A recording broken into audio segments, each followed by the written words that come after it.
Let's sing it again.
It's a very good name.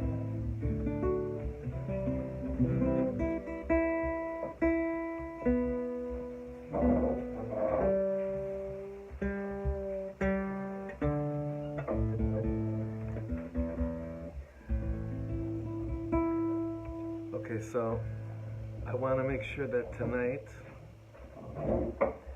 B'ezrat Hashem, we have the opportunity to really jump into this amazing parasha, and I want to make sure that we do tonight's learning Leilui Nishmat your Abba. What's the full name in Hebrew?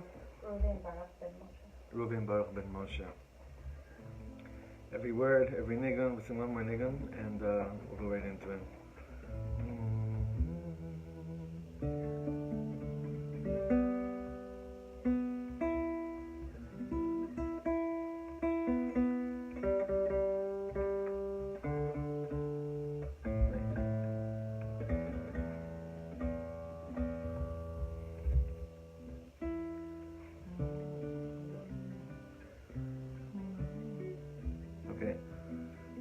I'm going to do something.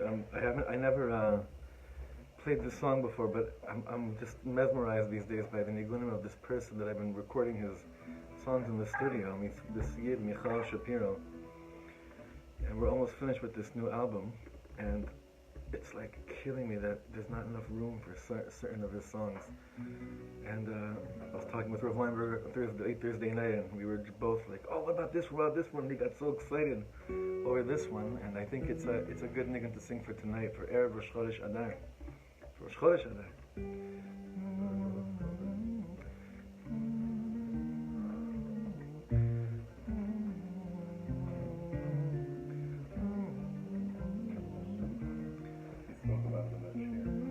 Yeah, I didn't hear about it yet. Yeah, it's great. I think we're going to do Nachum Siegel together next Monday morning. Just this album. Okay, just a second. The word, see, in Rosh Chodesh, the time for renewal. So we say in Musaf, Ahavas Olam Tavi Lahem Uvris Avos Levanim Tiskar. That Hashem, you should remember the Ahavat Olam, the love of the world that you have for us, and remember the brit between us and our fathers, and what you have with our fathers. I don't know, there's something I would have loved to spend more time on while I was growing up. I guess I'm still growing up, so it's still okay to do this.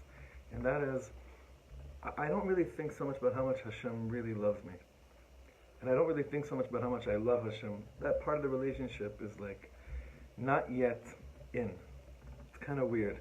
It means a lot of things, but when it's time for renewal, on Rosh Chodesh, we go to the love. Because there's always going to be 5 million reasons why I forget about the love. But this song that I heard years ago, but Rav Weinberger told me to listen to it again. My brother and I we've lost our minds over this nigun. So this is how it goes. It's just an amazing song.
Stop now. This is not going to stop. This meeting is not going to stop.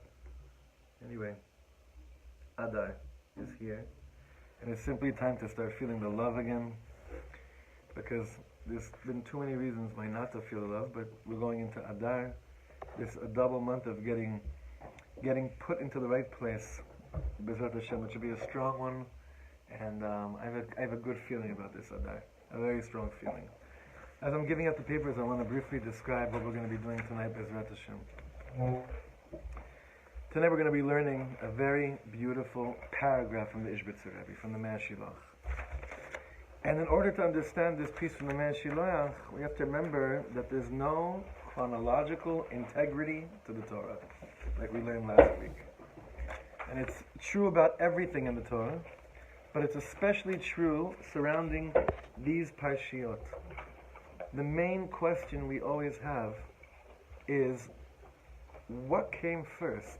Egel HaZahav, Aseret HaDibrot, Parshat Terumah, Parshat Mishpatim. Here, there's more copies over here. What came first? What was the first thing that... and why is it such a mystery? Does everyone have? Here you go. And why is it... Everyone has now? Why is it such a mystery? Why did it have to be so like all over the place? But however we have it, we have it in a certain order. And we're going to try to understand it, this certain order. And we're going to, every week we try to do it, these parshiot, to understand what came first. Last week we had a whole shir about this. And tonight we're going to try to see another thing. And that is obviously, how do you go from Yitro to Mishpatim and then to Terumah? Yitro to Mishpatim, Chazal say, is from Igra Rama Lebira Amikta. Not literally, but figuratively speaking. Igra Rama, I'm seeing voices. God is speaking to me. Parshat Yitro. Bira Amikta means like low, down, deep inside, lower, the pit. Why? Because I'm talking about seeing Hashem's voices, and then God's telling me about Kitikne Eved Ivri. And it's talking about Makeh Aviv, Shochevim Behem, all these crazy things, which seem to be so far from the experience I just had on Matan Torah. The Ishbitzer is going to address what you and I probably would have responded in the same way. Am Yisrael's reaction to hearing Parshas Mishpatim. And he's going to explain to us that Parshat Terumah is basically Hashem's response to the bilbul that Am Yisrael had from Parshat Mishpatim. So therefore, for tonight, our order works perfectly. Right? Our order of Yitro, Mishpatim, Terumah works perfectly. What was bothering Am Yisrael? What couldn't they figure out? Is what we're going to be learning inside in the Shilach. Reb Shlomo is going to help us with this. If we have time, we're going to see something from the Piasetzner Rebbe and Achsharat Avrechim as well. But let's go shlav by shlav. This is Shilach. I think it's the first teaching in the Parsha, in the Shilach on this Parsha. Okay. Now, quite often, the Shilach will begin his Perush quoting the Midrash and then showing us how it's all connected. Now, there's a saying in Chabad, it's not from Chabad, it comes from the Zohar, Kadosh Nis Avalo, Kadosh Baruch Hu Lios Lo Dira Batachtonim. God desired, his desire is to have an apartment downstairs. This is why this world was created for. It's not for Hashem to show us how far we are. It's for us, HaKadosh Baruch Hu, to show us what we can do while we're here in this world. It hit me very strong. I was earlier today, this morning, I was with Zelda at an askara in the cemetery in Chadid for Michal Golem's 4th Yortzeit. And I was thinking while I was standing there that this inyan of making a dirah for Hashem in this world, like, on one hand you gotta be so solid to build a structure for God in this world, to build a mishkan, and on the other hand you have to be so out of your mind, far out, to understand what that concept even means. Because you're talking about something so chomri, like a mishkan, something so materialistic, but to put in that shechina. And that's what we're always battling with. We're always trying to figure out how to lekadesh the chomer. How do you have orot and kelim? Because that's exactly what the Mishkan is all about. And when I was standing there today, and I was thinking about Michal, our friend Michal from the Moshav, Michal was big lights. Did anyone here ever meet him? Yeah, I'm sure you both met him. Big, Esther, did you ever meet him? You did. Oh yeah? Good, Yofi. Just big, Michal Golom, yeah. Big lights. And it's like, he was in this world, and he gave a lot of different tools for people to remember that it's not just about building a dira down here, it's about building a dira where the Shekhinah should dwell. So Alavai, I want this shir, his energy, to also help us figure that out in tonight's shir, because that's what we're always trying to figure out. Ech mekatshim et hachomer. How do we sanctify materialism? How do we put it all in one? So the Ishbitz is going to start off by quoting the Midrash. Zeo she'amar hakatuv, in Yeshעיה, Navi says, Ko amar Hashem Yotzer הארץ. Thus spoke the Lord, creator of the land. Lo tohu בראה, לשבת, יצרה. God did not create the world for tohu, for what most of us see quite often, chaos, just like nothingness. And what did he build it for? לשבת, for dwelling, for his presence to dwell in this world. Okay. Lo tohu בראה, לשבת, יצרה. להיות. As the Ishbitz are going to explain this. כי בפרשת יתרו, כאשר שמעו ישראל את עשרת הדברות, היה נקל בעיניהם לקיימם. When Israel heard the 10 commandments, they felt, we could do this. It's not so far out from us. Why? מאחר שהמצוות הללו תלווים במעשה האדם. Because it's up to me to do this or not. Meaning it's in my shlita. Meaning I could work on myself. And it's in my capacity that I can actually keep the 10 commandments. If I wanted to. Meaning if my Ratzon is to keep them, it's in my capacity to keep them. It's talui in my maase. So far? אחר כך. But afterwards. כאשר נאמר להם פרשת משפטים. But then they heard פרשת משפטים. And what does פרשת משפטים talk to us about? Nitty-gritty stuff. But what's, huh? Covers everything. That's the inyan. Other people's stuff, or when your possessions cause trouble. I hate to refer to that as an animal, but for this inyan, that's what I'm speaking about. When your possession, when something that's here in your ba'alut causes damage, what happens, and so and so. So in Parshat Yitro, they're hearing about things that talui במעשה האדם. I could keep, because I know it's in my capacity to do it. Parshat Mishpatim comes, and he says over here, אחר כך כאשר נאמר להם פרשת משפטים, היינו שרצון השם יתברך הוא שיתפשט קדושתו ועבודתו בליבות ישראל. They understood God's רצון is that his kedusha should spread into the hearts of Am Yisrael, עד שיתפשט גם על קניינים השייכים להאדם. Until it also spreads, the kedusha spreads onto your acquisitions, your possessions, things that are in your ba'alut. שלא יוכלו לעשות דבר שלא כדת. So much so that you can work on yourself so much that your kedusha extends to everything that's in your possession. That's what they heard from Parshat Mishpatim. Do you understand what he said so far? For instance, who wants to give an example? What's an example of saying that you work so much on yourself and the kedusha is mitpashet onto something that you own? Ox won't gore. Exactly. What else? In that cute Hasidic story where he sells his cow to somebody else who doesn't want to work on Shabbat because that's very much. Who was this? Chamoro shel Rabbi Pinchas ben Yair, right? What else could it be? The head won't fly off of your axe. Legamri. That's within your control. No, it's not.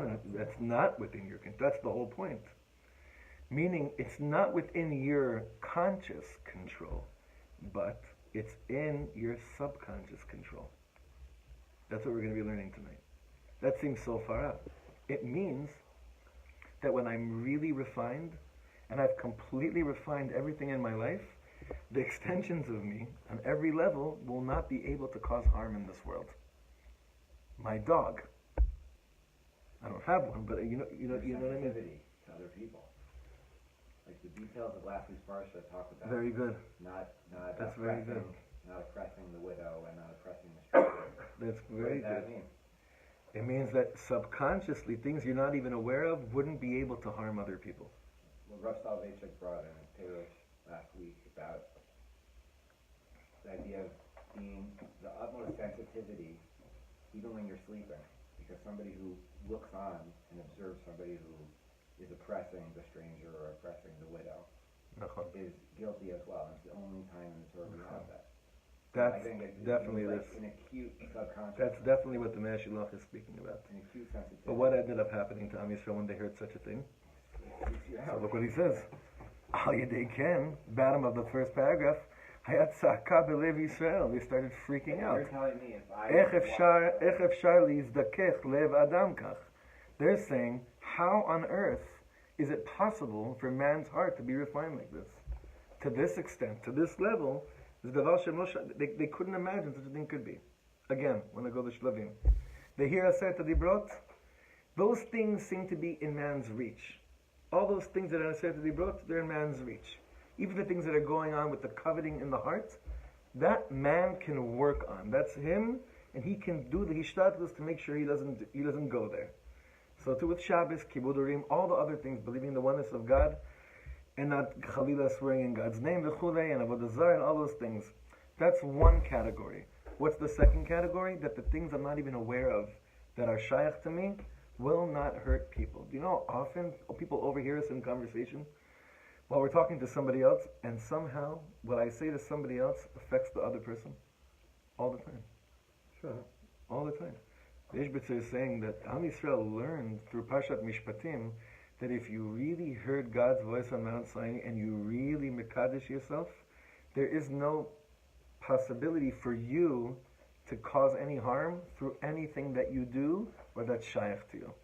And they're standing there and they're saying, you know, when it was just 10 up there on the mountain, I felt like it was reachable. They're like, is it really Nasi? Did we say Nasi v'nishma to Parshat Mishpatim, or did we say to Parshat Yitro? That's really a good question. It messes us up with the chronology of last week's Parsha, because when does it show up in the Torah, Nasi v'nishma? The end of Mishpatim. But when did they really say it?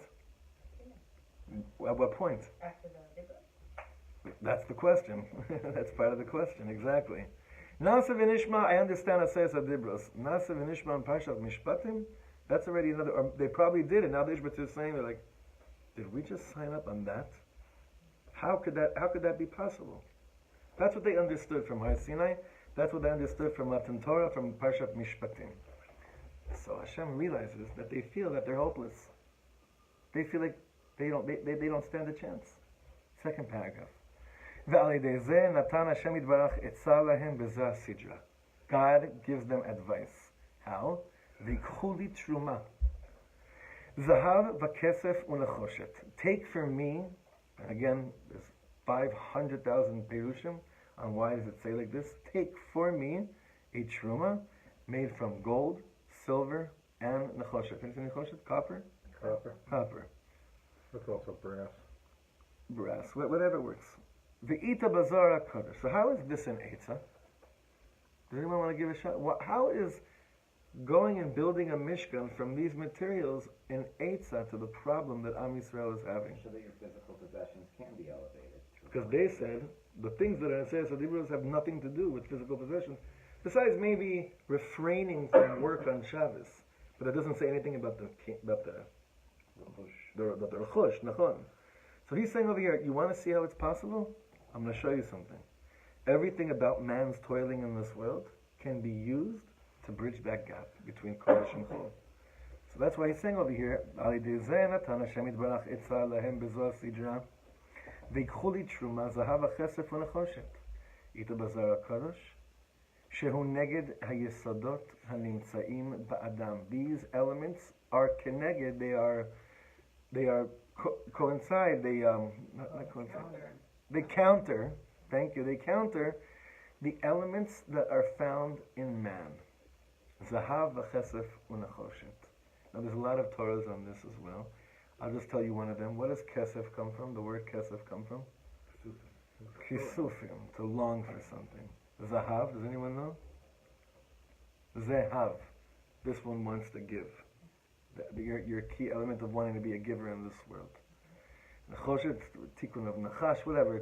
That's already a little bit more, pretty much that. Huh? Chush could be. Nechishut could be, yeah. That means determination, correct. So he says over here, these elements of zahav, kesef, and nechoshet, neged yesodot hanimtzaim ba'adam, shehu vehu sheimsor ha'adam kol yesodotav vekochotav la'Hashem yitbarach. that you give Hashem all of your foundations and your kochos, shehu yishlot bahem kirtzono yitbarach umimele. When a person uses every talent that they have, everything, and everything is used for something, making space for God in your heart, in your life, when a person chooses to do that, mimela yihiyu kol kinyanav tovim velo yagia shum hezek. What did the Ishbitzer just say? We're going to stop here. The Ishbitzer says that when a person looks at every gift Hashem gave him, let's say you're good with numbers, let's say you're good with sports, let's say you're good with, you're a great writer, you're an amazing transcriber, I don't know what it is exactly, it doesn't really matter what it is. Let's say you're good with teaching, right? Let's say you're good with sailing. Anything. What's that? Or even when you go overboard, there's someone to save you. Correct. Whatever it is that you see a koach that you have, and you get to know yourself, and you say, "This I'm using for creating a space for Hashem in me." The more you do that with yourself, the Ishbitzer says, the more that goodness flows into every area of your life, conscious and subconscious. Meaning when you take the kochos of your hands, or whatever it was that you did to add to the Mishkan, the Ishbitzer says that bridged the gap between Am Yisrael feeling like they have no chance of spreading Kedusha to their subconscious. The act of doing whatever it is you're good at, for the sake of making space for Hashem in your life, in your heart, that is what causes the Kedusha to spread into all of your possessions. I'm just going to go as far as saying it would mean that no one would ever get hurt from this table. Do you understand? We're not just speaking about oxen and cows and dogs. Any of your kinyanim, it would literally mean that which is in your house. Like, you have your daughters have friends over, and like nothing bad would ever happen to your furniture. Meaning, no one would ever get hurt from your furniture either. No one stub his toe on your table. More or less, yeah. Pretty out there. Who buys it? That no one would do it, or you would never use your possessions to. It wouldn't happen. It wouldn't happen. That's the whole concept. Sorry. Go on. The whole concept that, then when it does happen, then when you do have those struggles and you do have great question. Lots of things from my own personal life, car accident or something like that. Right. And then to look back on yourself and say, I caused this car accident, not just from bad driving, but like something within me is a very difficult way to get through life.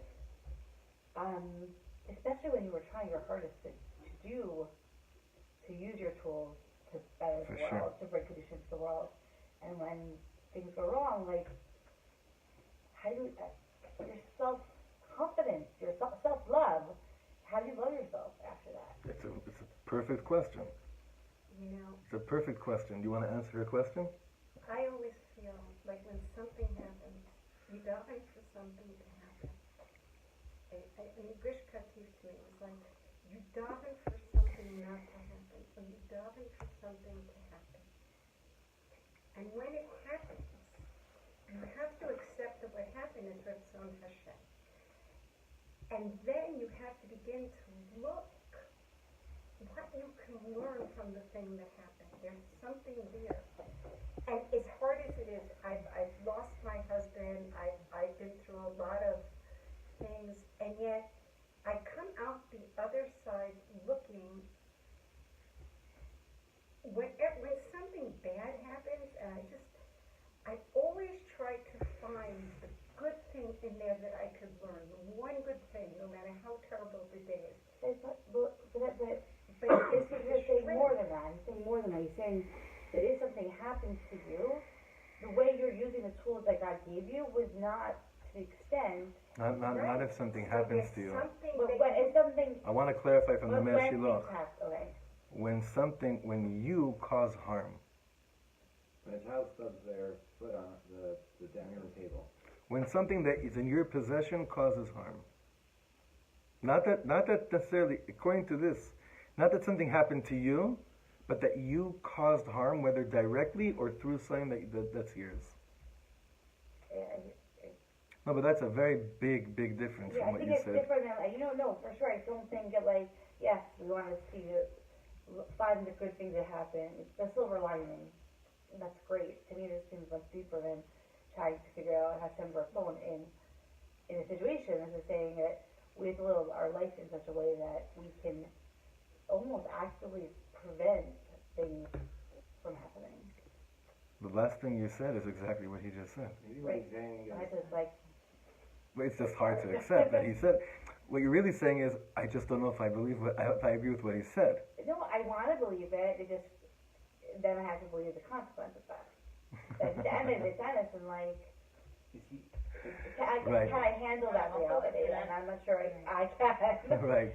I hear. You do cause your possession do cause damage. Yeah. You're not very disappointed that you're not there at that place where you want to be. Or what's my alternative? That I look at that moment and I say, what an amazing opportunity I have now to refine myself even more.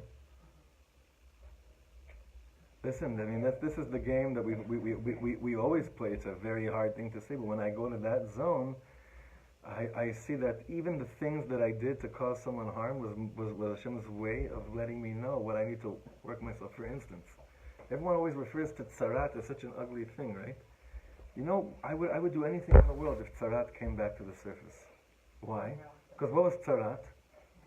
I know what my inyan is. I know what to be working on. I think that we'd be thankful with an awareness that he's talking about, because if it meant that we had a better understanding of what to work on, wouldn't you do anything in the world for that? We're all assuming that, or we're wondering, do I have this taken care of? Do I have this taken care of? But in the time of the Mikdash, and even before that, especially with the inyan of tzaras, and especially in the Beis HaMikdash, when we had in Yom Kippur a thing called the red ribbon, meaning we had these things. We had the clear indicators as to where things were. What I think the Shilach is saying is that the Mishkan, it seems like the Mishkan, the building of the Mishkan represented an era, a world where there's finally a way for me to know if I'm using my kochos in the right way or not in the world. Sometimes people they do a lot of good things, but it's not necessarily their thing in the world. And they still wonder, how come I'm doing so many good things, how come it's not really spreading throughout all of my character and all my personality and all my belongings and everyone in my life? It's because maybe it's not what you're supposed to be doing in this world. That's another sugya. But for tonight, it would seem, bless you, that these moments where, God forbid, my things that are in my subconscious ba'alut, property, would be causing damage, I would look at it as though it was a gift, and not, God forbid, as a downer. Neely, can you imagine that shift of consciousness?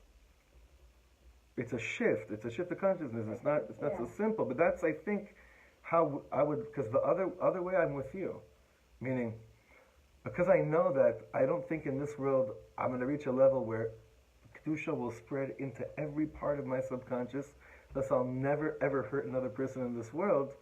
As much as I work hard on myself, every time I hurt somebody, I'm going to lose it. But the closer I get to who I'm supposed to be, the more I'm probably thankful for the moments and the indicators of saying, look, this is not correct. This is not right. How do you figure out what is your spiritual failing that caused this? That's another shayla. You sit down, you go to the restaurant, you sit down on a chair. The chair breaks, you fall on the next guy's foot. No, we're talking about that's not. You caused his injury. Meaning I own the restaurant. No, you sat in the chair. And No. the chair you sat in fell on his foot. But that's not what we're speaking about. You see, I sat on a chair. I fell on you are someone the and I agency caused, of his injury. The restaurant owner is because he has Okay. a chair. There's no fault of your own. It's the restaurant There's owner's no fault of your own, but you are the agent of his The injury. chair was overweight and broke the chair, Let's see. You sat on the chair. Being very nice, yeah. Yes, okay.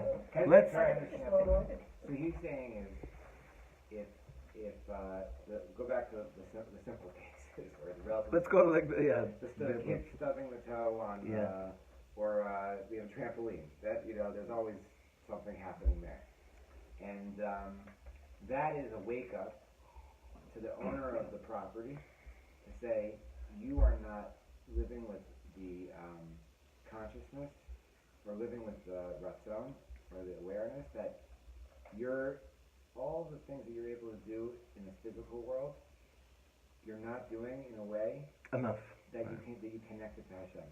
That you're making space for Hashem to be in it. That you're doing it to make up space for Hashem. Yeah. That's what he's saying. You'd think that. Yeah. Wait, Mama, what did you want to say? You had a question. Yeah, I think there were two examples. One of them was the head of the axe falling off, and the other one was the kid stubbing the toe. The kid stubbing the toe on the dining room table, you can't not have a table. Right? And you can't tell every child who comes in the house, make sure you don't stub your toe. The head of the axe, you can have that consciousness of let me check my tools all the time to make sure that they're safe. And so I can see a difference. I think he's saying that if your table is a mizbeach, a true mizbeach, the people won't get hurt at your table. I think that's what he's saying. I don't know how we do that, but don't invite anyone over.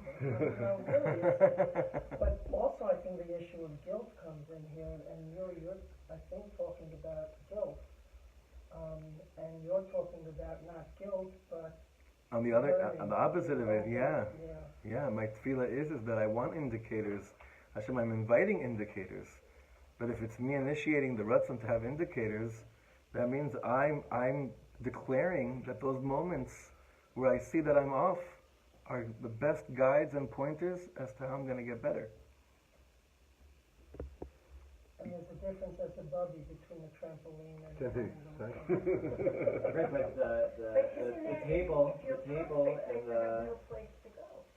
but the table and the axe are different levels of wake up. Like you get the kid stubbing their toe on the table, it's like there's not much I can do to prevent that, but still it's a wake up for me. But then there's the axe example, and that's like you better wake up because you're living with this lack of awareness. Well, let's think about this. In Parshas Mishpatim, what are more of them like? Most of those dinim there, are they more like stubbing your foot in a table, or is it more the axe? If you look at Kimat, all of them. So that puts it in a certain category that we're probably gonna just focus on for the rest of tonight.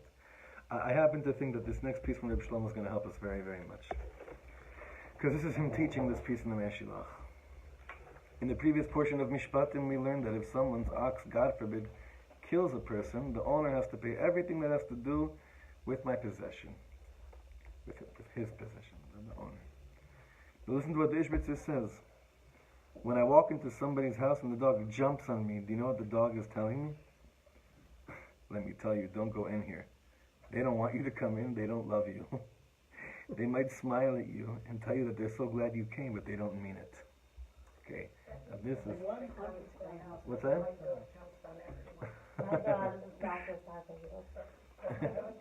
Let's not take... I have an idea. I have a great idea for tonight and for any shir. Let's never take anything personally, Aleph, because if that's the case, we won't be left with learning any word of Torah in the world. That's Aleph. Bet, we're learning from tzaddikim. There is a concept called emunah tzaddikim, that they might know things that we don't know yet. It's a concept. It's a I don't want to put that on people too much, but of course it's a fact. But it is.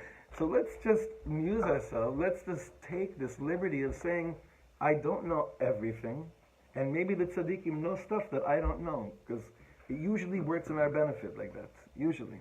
Let's continue. Animals don't pick up the consciousness of people.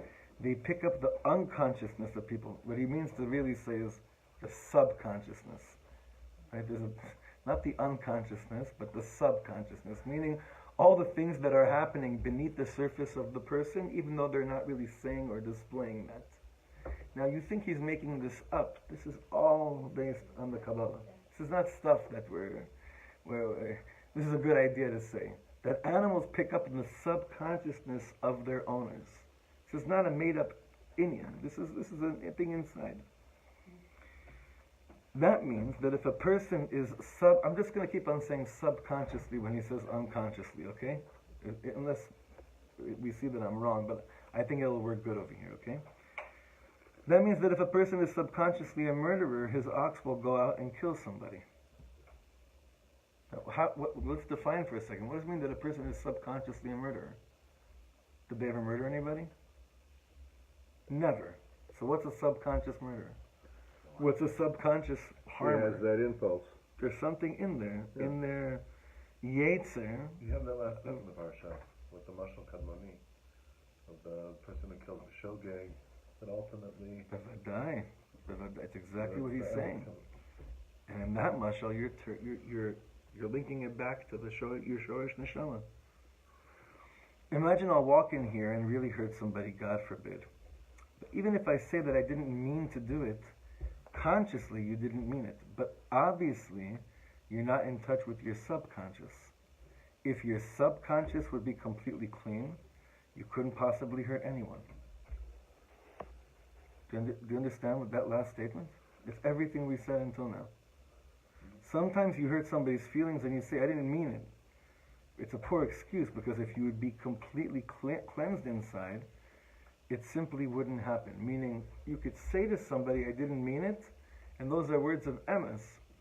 But the shaila is, if you really don't want to hurt somebody, what would you do?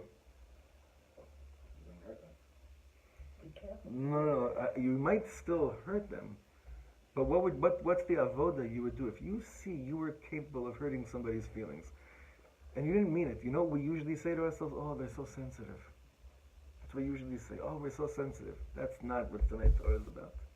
If you're capable of hurting somebody's feelings, regardless of how sensitive they are or not, if there was harm that came from you, as much as they're sensitive and maybe they should be less sensitive, that's their issue. There's got to be your issue as well. There has to be something.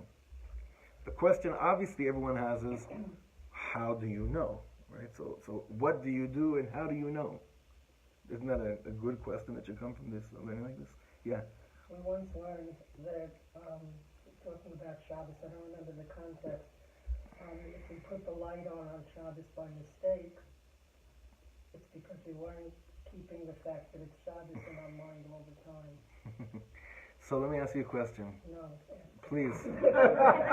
I'll ask you. You're right in front of me and you'll always answer, and you're never going to say what I want to hear, so I love that. No, those are the best kind of people to learn with.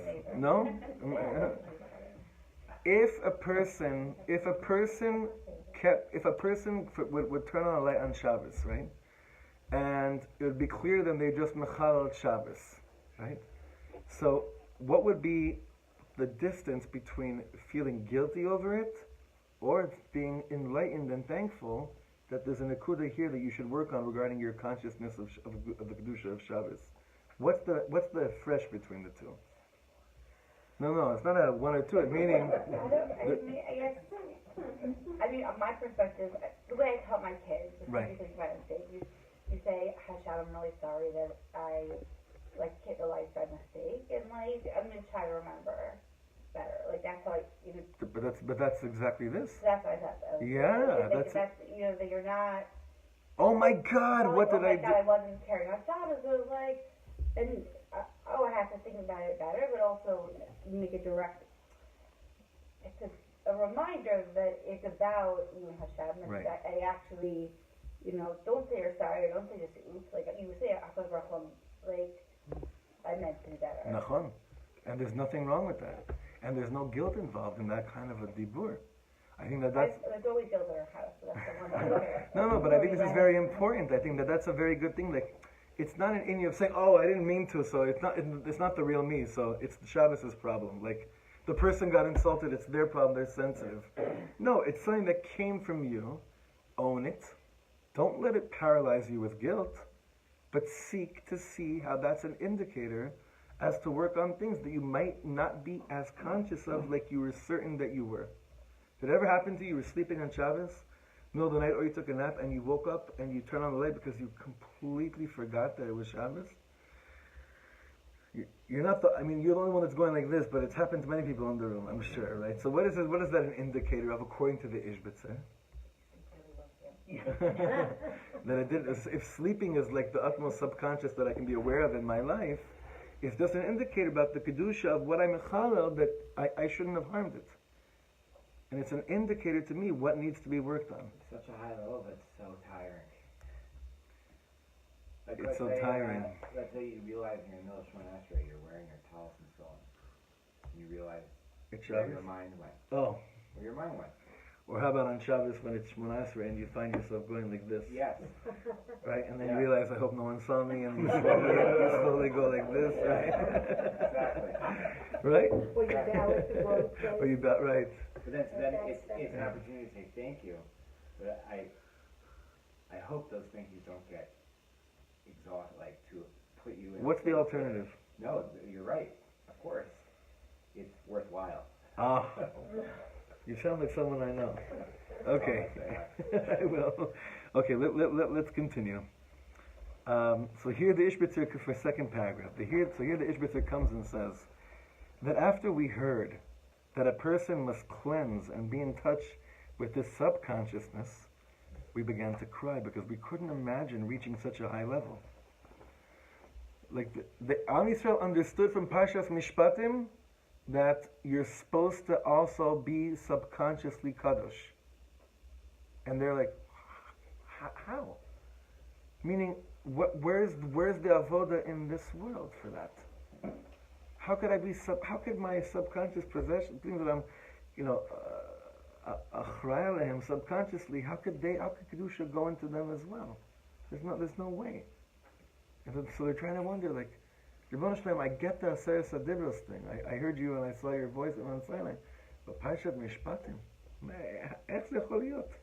how can I really make sure that my ox won't act the way that the Torah tells that it might do any of my animals? So this parsha begins with Vikhu Truma. So do you know what cleanses out your subconsciousness? So now he's going to give a different eitzah how to do this avodah.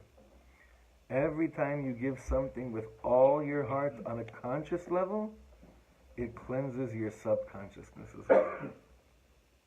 That's his line of tonight. It's no voodoo stuff, it's no deep Kabbalistic secrets over here. It's the inyan of Vayikhu Truma. He understands the Ashilach to be saying that when you make space for real for Hashem in your life, for real, and you do it with all of your heart, then that will permeate through all the things you're unaware of as well.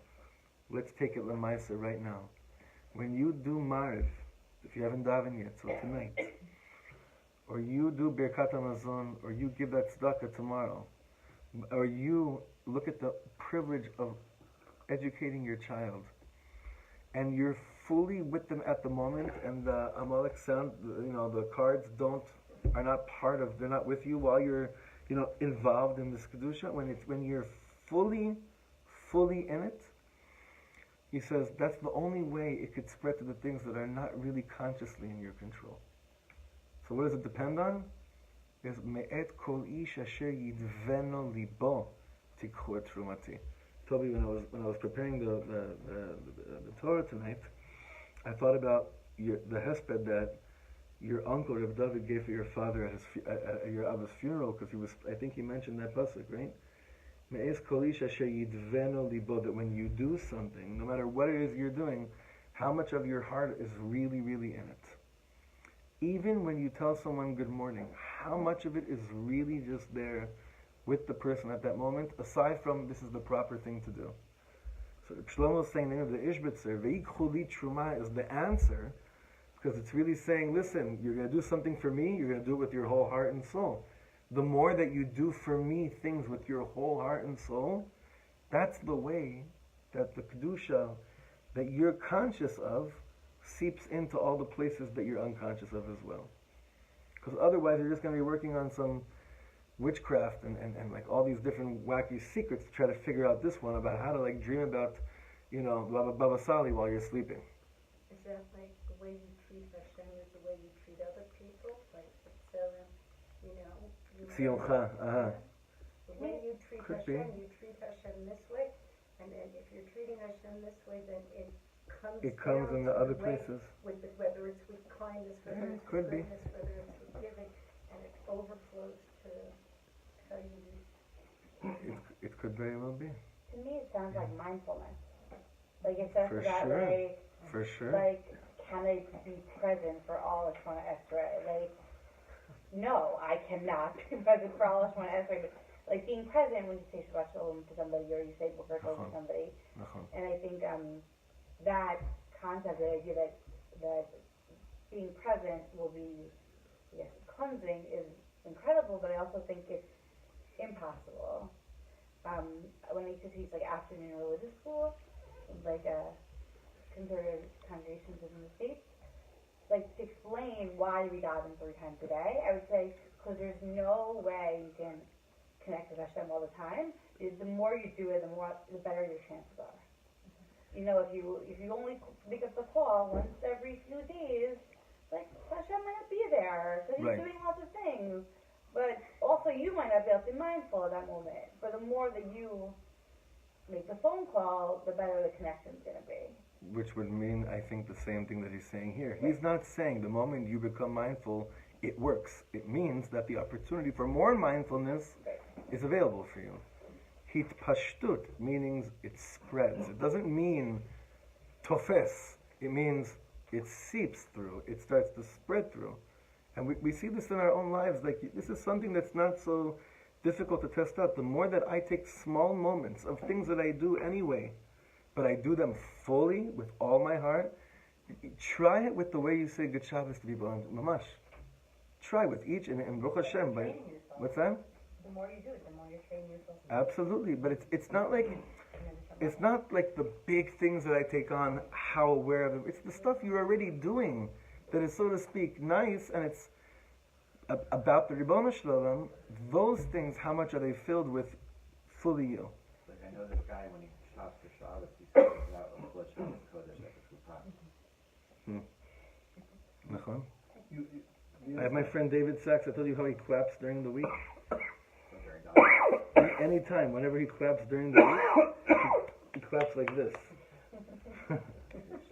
Everything's L'chovot Shabbos. Yeah. So what does this mean?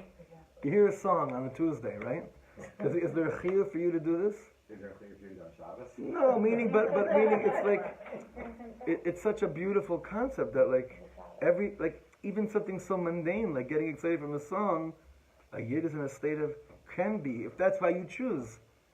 Each person has their own thing, whatever it is that can just bring in more consciousness into what you're doing. Yeah. Leah was saying today that one year they planted wheat for matzah, for shmor matzah on Moshe. And then Seal was telling the story. And Michael started running around the field as they're putting the seeds out. He goes, the shame mitzvahs matzah, the shame, and the whole thing. And so, what are you talking about? It's like a weed. He says, no, these are not just seeds. This is our shmor matzah, and we're putting it in the ground now, and it's going to grow. And he said that the entire time when they watched these fields and all through watching it grow from the little thing till the time that they actually harvested it was l'shem mitzvahs matzah. And by the time they actually got to eat the matzah that they made from it, it had been elevated to such a level. You know, everybody thought Michael was radical at first, but they were all, he just ran through the field going, you know, l'shem. And that's it. It's elevating something from the very it could have been just wheat. Thing, just the essence of it before it's something. Yeah. Yeah, Jay. He explained something very interesting because the language of the parsha is very strange. V'yichhu Terumah. It should be Yitnu Terumah. But this is the beginning of the process. This is exactly what he's saying. First, I have to sort of force myself to do it. Be taken from me. Very good. That's very good. We don't see the who, we don't see it this week, and we don't see it next week. When do we see Yitnu? In Tisa, Tisa. The Natanu Ish Kofel Nafshel. But first it's Veikho. But first Vayikhu, because we're not... That's very good. In your Hishtal Shalut, you're bringing this today, with Yitro, Mishpatim, Terumah. yeah. So now I'm saying, how do I do this?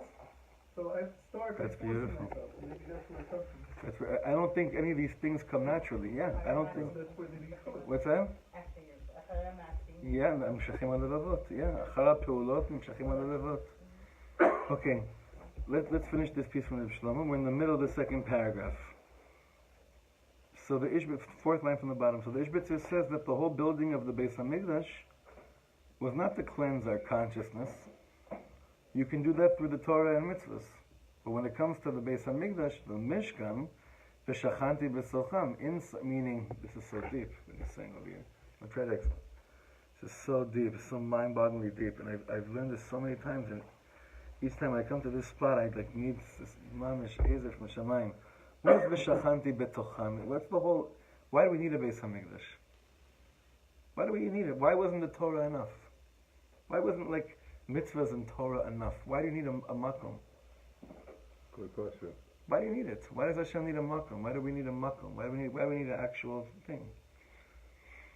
Because the And it closest... doesn't say betocho, it says betocham. In So what do what? we need the... He's going to dwell within us. What do we need the building for altogether? That's a good question. So what do you think the answer is based on everything we learned tonight? Why would you need an actual space? Why isn't it enough? Just Torah and mitzvahs. Teach us You know, everything... that the physical possessions can create this space for Hashem to... Put it like this. No one ever got elbowed in the stomach by the Shulchan Lechem Apanim. Do you know what I mean? But on the kevesh going up on the ramp, right? Do you know what once happened? Yeah. Somebody was killed. A Kohen stabbed another Kohen to death on there. So what does that mean? Like what would that mean? That you can be on a place that's totally mekudesh, but if you yourself are not mekudesh inside, you can end up doing the exact opposite of what that place represents. Basically, what he's saying over here is that the Torah and mitzvahs were not enough for Am Yisrael to figure out how to really do the Ratzon Hashem in this world, which is to make this whole world, this world of Chomer, mekudash. Torah and mitzvahs on its own were just to make man spiritual. But to make person mekadesh the Chomer use in this world, you needed a place like a makom. And when you do that, Hashem has a place inside of you to dwell. Yeah. So Russell Berman is my Rebbe, and he taught a lot about the sanctity of blank on the word, but productivity, the holiness and productivity. It's almost saying that, like, okay, to be holy in when you're all like doing mitzvahs all day long, or if you're in the Beit Midrash 12 hours a day, like, great, good for you. Everything was easy. It came to you. It was holding your head. But if you go outside of that and you're really interacting with the world, it's much harder to sustain that level of kedusha. And it's like that's necessary though to be able to have the kedusha outside of a kaddish place. That's very important. It's very important for us that feel like the world represents the place where it's not where it's not, we can't, get there. Or that it's hard, and there's like, it's important in that challenge. The world is building the tools to make us more and more distracted from. That's where the Milchama is getting even bigger and bigger today in this regard, of course. We now confiscate stuff. We as in, Pete, right, where you work. Have to check their cell phones. Right. You're not allowed to have their cell phones. We should do that in shuls too. Yeah. Okay, bottom paragraph. Don't worry, we're not going to do this PSS thing. Yeah. I'd say that all things can be good, but tools that are good or for bad. Like I have Saria on my phone, which is all of all Torah, all Talmud, all of liturgy. I don't think anyone thinks that we're saying to. No, I know. I'm saying ban. there's something about a You can tool that mekadesh it. Right. Look, right now for the students we're here, so there's a few hundred people that have learned with us because of it, right? So what do we know? What do we know? But you know what? Alavai, that I can get to a place and say, I will only use this device for this action. Right? And the more that I do that, then the more that this thing won't harm anybody, even me. Right? The more that my own possessions, I think the highest level is when your own possessions stop harming you. And the more that this is used just for that, then the more this won't affect me in a negative way either. Sometimes you meet people and you really see where their subconsciousness is. How do you know where people are at on a subconscious level? If in their presence you feel more pure, their subconsciousness is also more pure. One of the biggest rabbis I have had the privilege of being in his presence is the holy Amshnover Rebbe. When he talks to a person, nobody exists but this person. The way he speaks to people is out of this world. I once brought a couple from America who had no children for 15 years. When I told the Rebbe they've been married 15 years, don't have children yet, he got white like a sheep. By the way, I'll just tell you this in a second. The pain of this couple hurt him so much. He felt their pain in the deepest depths of his heart. But you see what it is. His subconsciousness is so much one with, his consciousness is so much one with his subconsciousness. He's so in tune with his Beis HaMikdash in his heart. The goal here, what he's saying over here, is the things you're not even aware that you feel inside would never shock you. Because there's so much one with what you are aware of. I want to just tell you that I had mamish the same exact experience with the Amshnover Rebbe. I don't know if I ever told you this. I was online at the tish of his, he does a tish on the 28th of ER, which is Yom Yerushalayim, but it's also the day that his grandfather passed away, the previous Amshnover Rebbe, Reb Mero. And I was online, and he has gabayim there that make sure like you come and you keep on moving.